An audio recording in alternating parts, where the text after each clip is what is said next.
Hey guys, Welsknight here, and welcome back to another episode of Kingdoms. I hope you guys are having an awesome day. I am having a great day, and I'm still trying to settle my internal debate about whether or not I should build an iron farm or whether I should work on the villager breeder slash trading hall first. Because right now, our villager breeder is not functional. Ignore all these redstone and rails and stuff. I did that in preparation for what we're going to do in a second here.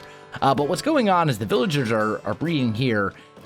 Nothing new is spawning, and I think the reason that that's happening is that the village, which is technically down here, is too close to this mess of villagers. So it's not realizing, the village isn't realizing what's going on. So I think what ultimately needs to happen is these villagers that are in here need to get moved. And I figured, let's test out our villager trading hall and see how it works. Let's see if it actually does the thing that it's supposed to do. So I've rigged up like a little minecart system here. What's going to happen is this dispenser is going to spit out a cart. It's going to come down, grab a villager, and come flying back along this track over here underneath. I just realized that this is going to have to go up one higher. Otherwise the villager is going to take damage and hit its head. So let's just do this. This is so just messed up. This looks so bad, but whatever. Anyway, the villagers will come flying along this cart down here and into the right side of the villager trading hall. Once this whole thing fills up, which isn't going to happen with the number of villagers that we have right now, but once this all fills up, they'll come back around this way and they'll ultimately fill up this side starting down here. So I did end up reversing all of these rails. I switched their place. So it used to be this was a powered and this was a detector or these activators. These are detector rails. Yeah. So it used to be powered rail, detector, powered rail, detector, and now it's detector, powered rail, detector. So anyway, yeah. So let's test this thing out and see, first of all, if this system is even going to grab villagers properly. So I'm going to press this button that'll dispense a minecart. It does grab a villager. The villager does go flying over here and totally does not end up where he's supposed to go.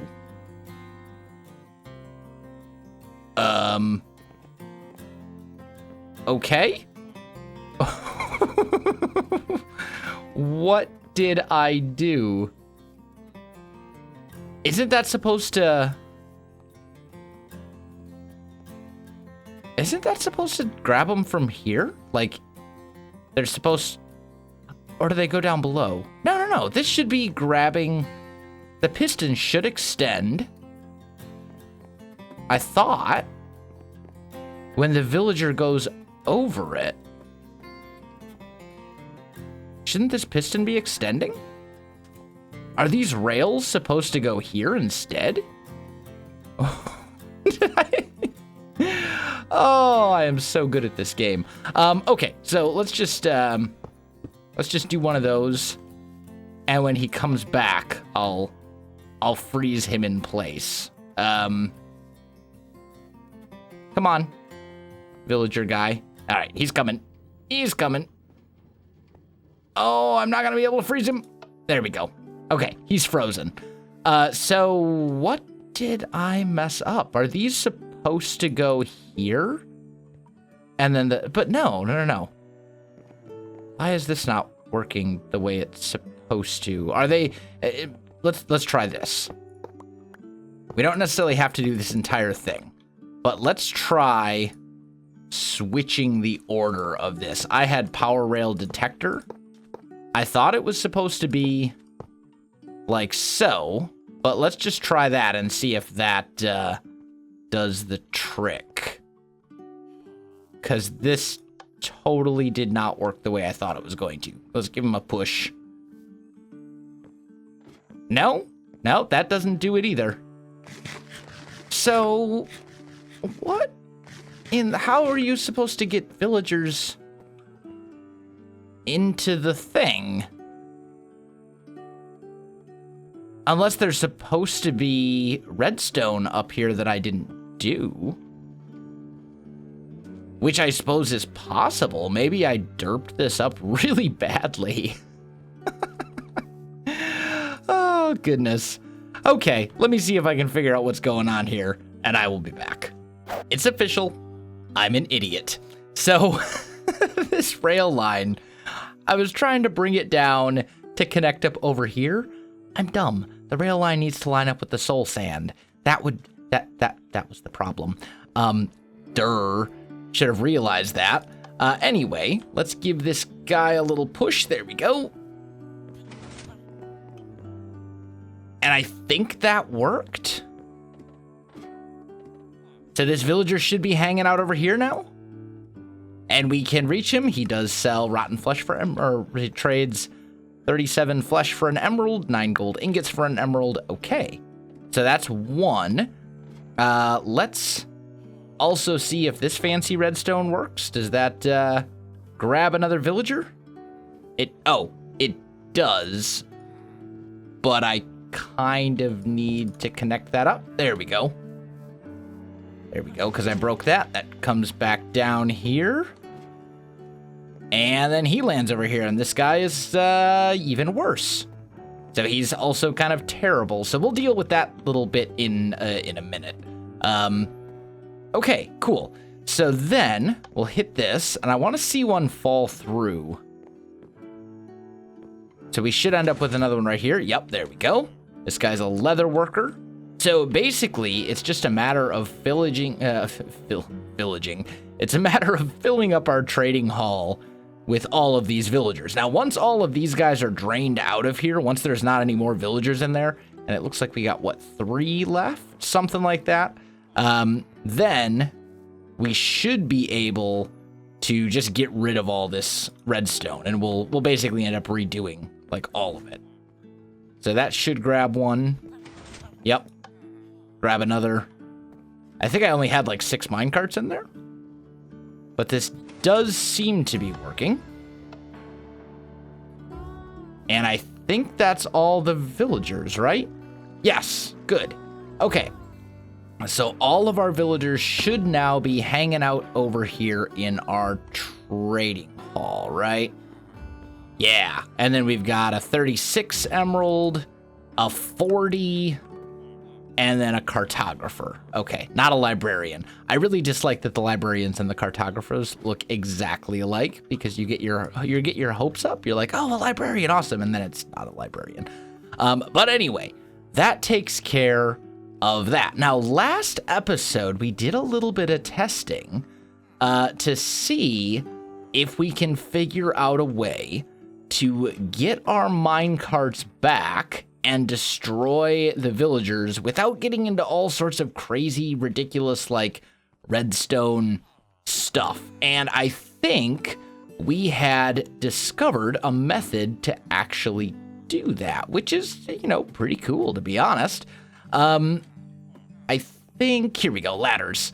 So what should happen, once a villager falls down, they should fly way over here and end up going down this rail line, and then they're basically just gonna fall to their death down here. So what I'm going to do is dig out, you know what, before I do this, I should probably make sure that I actually have a lava bucket. Just a thought.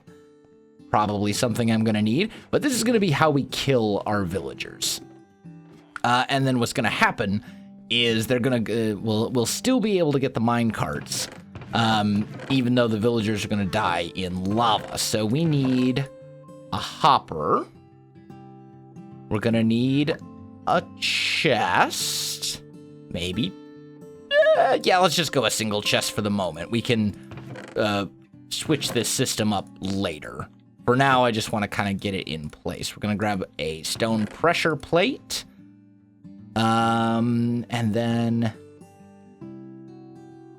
what else do we need? A bucket of lava. And that should basically be it. So if this works the same way that it worked in our testing world last episode, this should be a system that will kill the villagers, and still get our minecarts back without any sort of crazy, ridiculous redstone stuff. Pistons and activator rails and cactuses to break the minecarts and whatever. Now, this might lose a couple of villagers. We might get some villagers that die.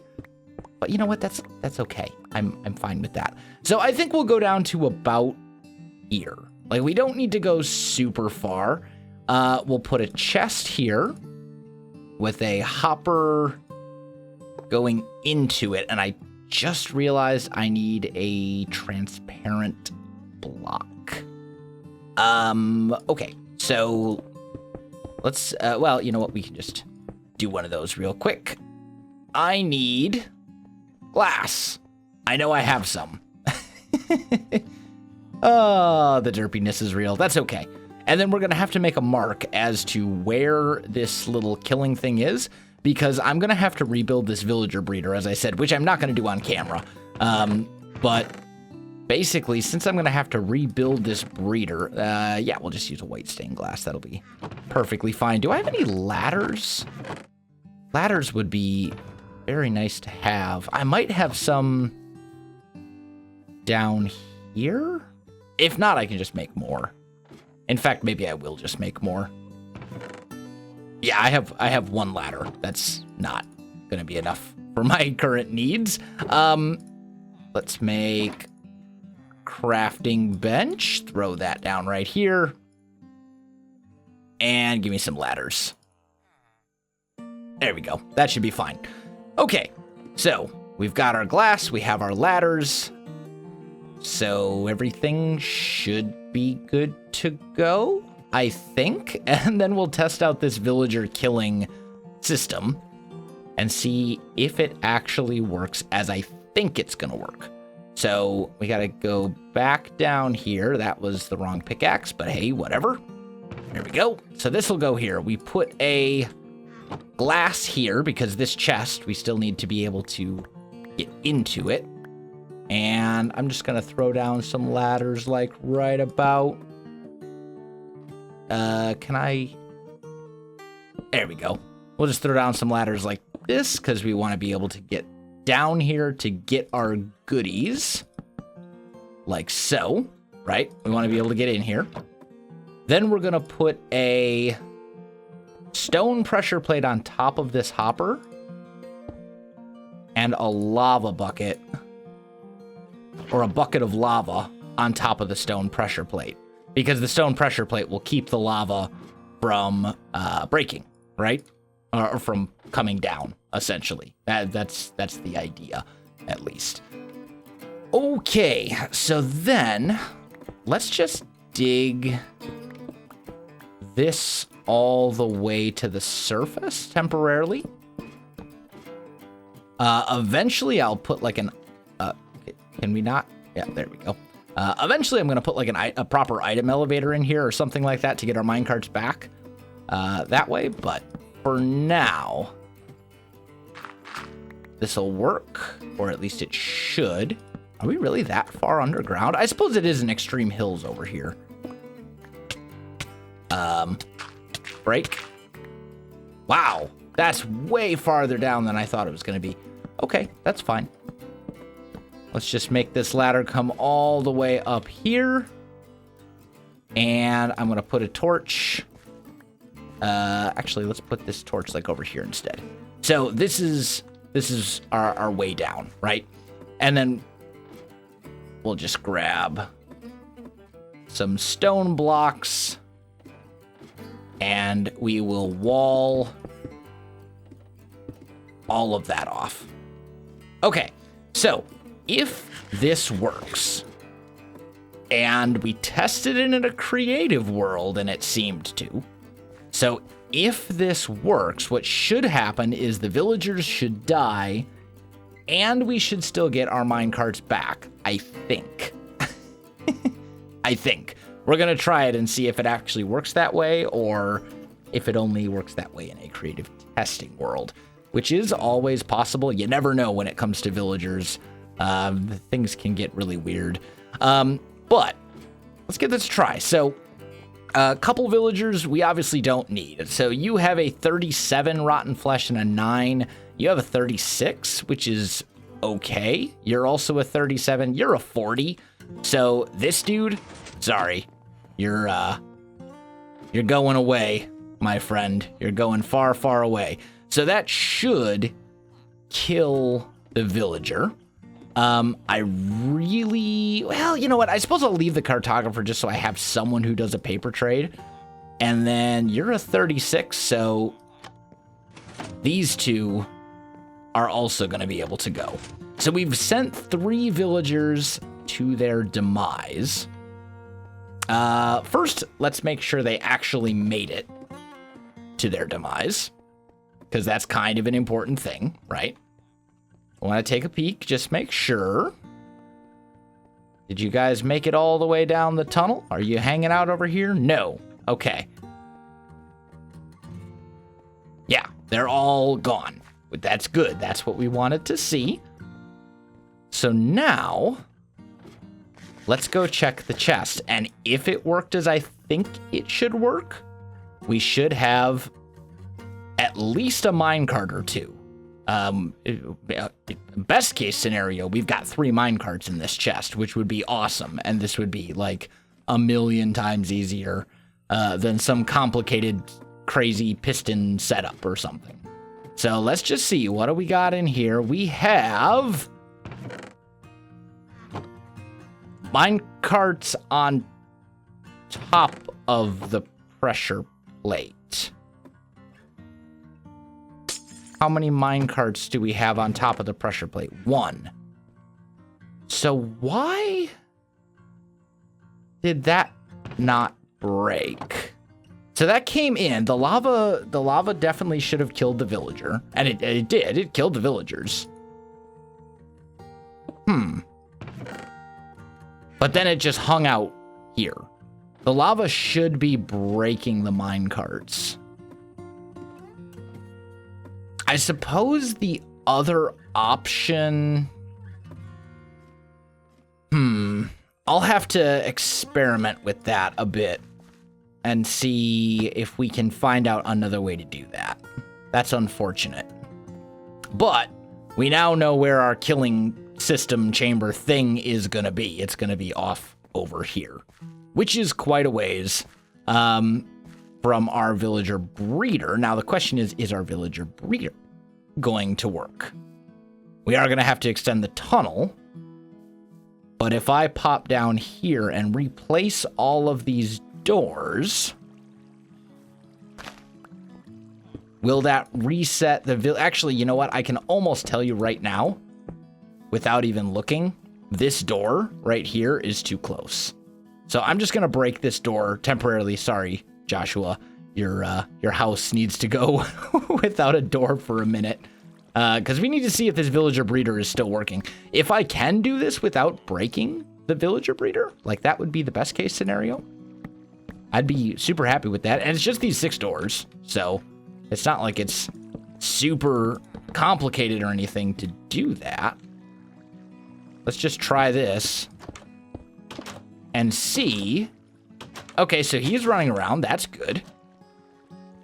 And then we have our villagers in here. Oh, and they just harvested all these crops, which they had not done before.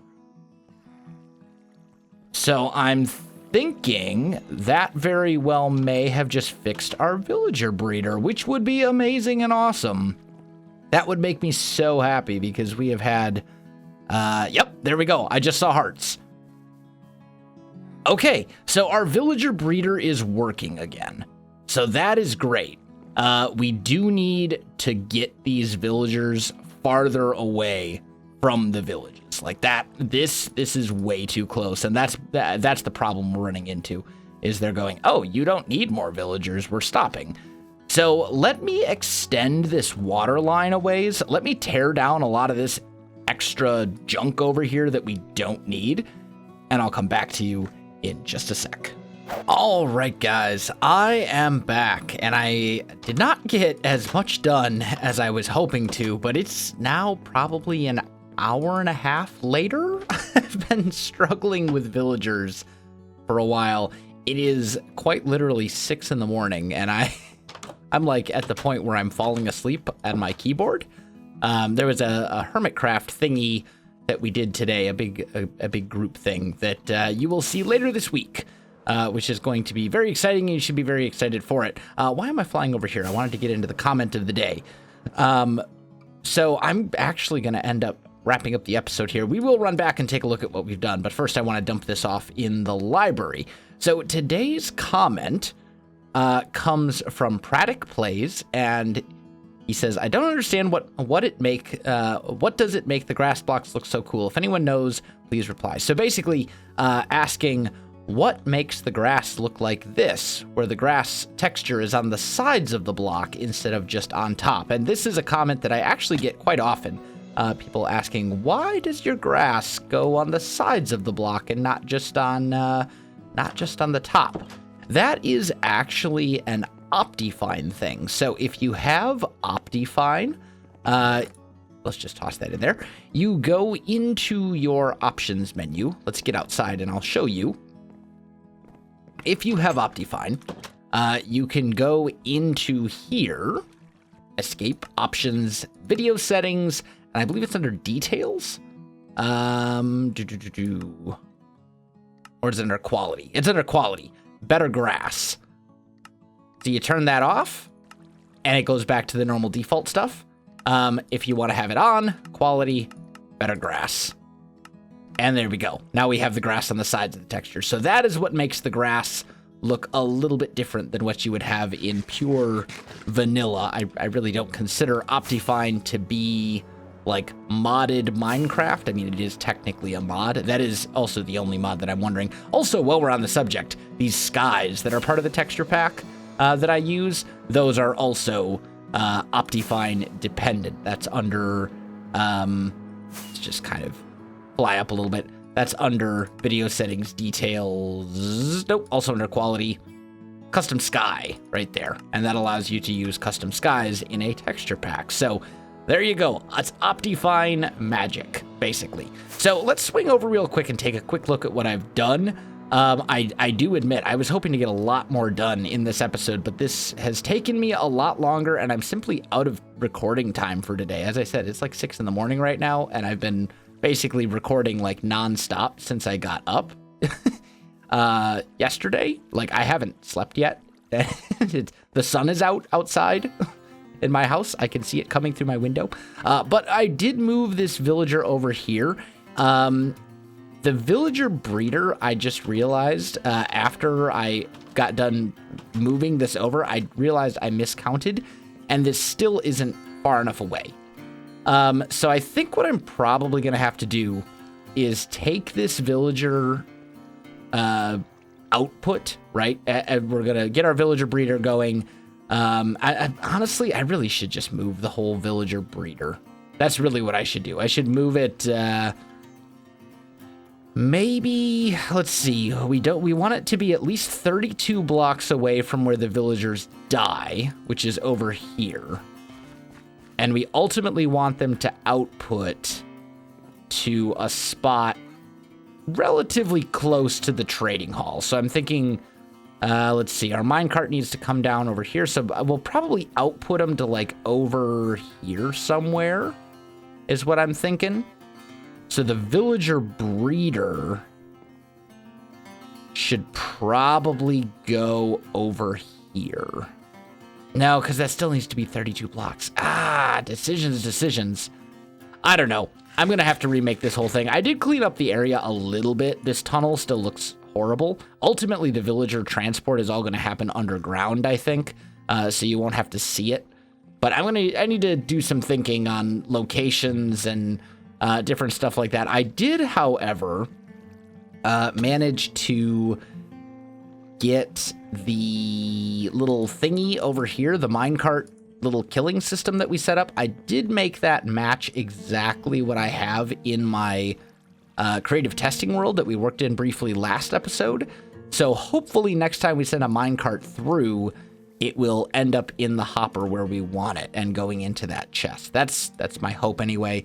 But in order to test it, I'd have to wire up all the rails and all that kind of stuff and get that figured out. But yeah, we have a lot of work left to do here. As for the iron farm, I was thinking about it, and the thing is, to make an iron farm, I need a ton of villagers.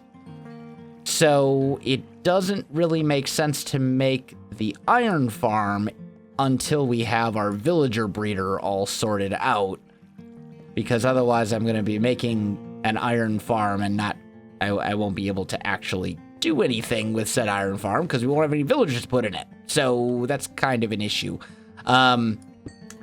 Yeah, as for the iron farm I'm going to build, I haven't decided yet. I am strongly considering Tango Tech's Iron Phoenix as one option, although I think for a single player world, that's really overkill for the amount of iron that I use.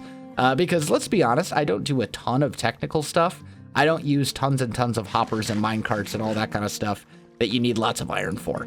So I think a 32 villager farm is probably well beyond what I need, but I don't really want to just do a bunch of single cell farms where I'm thinking if I could get like a double chest worth of ingots per hour, give or take, like that would, or even like a single chest. If I could get like a single chest worth of ingots per hour, that would be a good amount for me. I think that would be plenty per hour of AFKing, but I do want something that's resettable that doesn't need to be built in the spawn chunks.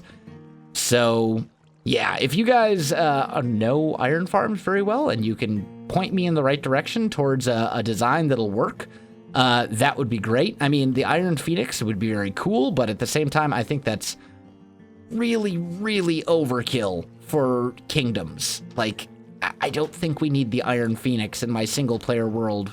I don't know. I think that's too much for what I need. Very cool farm, don't get me wrong. Not saying anything bad about the Iron Phoenix at all. It's an amazing farm, Tango Tech's latest creation, but I think for our needs, it's just too much. So I don't know. We'll have to see. If there was like a Iron Phoenix mini, that would be great. Like the Iron Phoenix, but half the size and half the output. That would be perfect. But anyway, guys, I'm going to go ahead and wrap up the episode right here. I am out of time. I still need to edit and render this video before I go to bed, so I'm probably going to be up till about 7 or 8 in the morning before I finally get some sleep. So, sorry we didn't get a ton of progress done today. I spent a lot of time off camera moving villagers around and trying to get stuff working and things like that. I know it looks like we don't have a lot to show for it, but this has just been one of those situations where I was working against the clock and the clock was not my friend, and things took longer than I anticipated because villagers. But anyway, guys, if you enjoyed this video, you know what to do. Links in the description below, so check those out as well. Other than that, guys, thanks for watching, and I'll definitely see you next time.